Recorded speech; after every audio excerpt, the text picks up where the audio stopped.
ধানের নৌকা ডুবে গেছে। এই যে ধানের নৌকা, ধান সহ বুড়াই সহ মাঝ নদীতে ডুবে গেছে।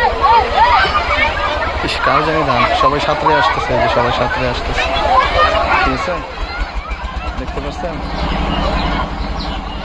এত কষ্ট করে জমি ফসল ফলাইয়া তারপরে আপনার বাড়িতে কাইটা নিয়ে আসার সময় যদি এরকম অবস্থা হয়, তাহলে এই কৃষকের মনে কি ধরনের একটা কষ্ট অনুভূতি হবে। এত কষ্টের ফসল, এত রৌদ্রের মধ্যে এত টাকা খরচ করে কাইটা নিয়ে আসতে, সব জমি নদীর গর্ভে চলিয়ে যাচ্ছে।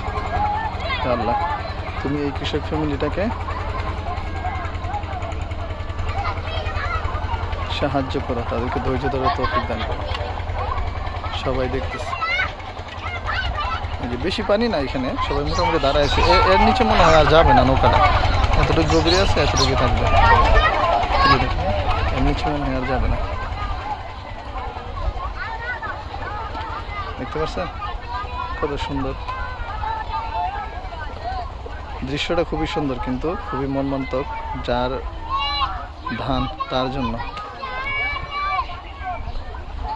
অনেক মানুষ এখানে দাঁড়ায় দেখতেছে, কত মানুষ, সবাই যাইতেছে, অনেকে যাইতেছে, আর অনেক বাচ্চা কাচ্চা এখানে গোসল করতেছে। কি পদক্ষেপ নিবে তারা এখন এখান থেকে বাঁচার জন্য? সবাই তো দূরে দাঁড়িয়ে আছে, মনে হয় নৌকাটা টেনে নিয়ে যাবে বা অন্য কোনো নৌকা নিয়ে আসবে ধানগুলি নেওয়ার জন্য। যাক, আপনারা সবাই দোয়া করবেন এই কৃষক ভাইটার জন্য, আল্লাহ যেন তাকে ধৈর্য ধরে তৌফিক দান করে।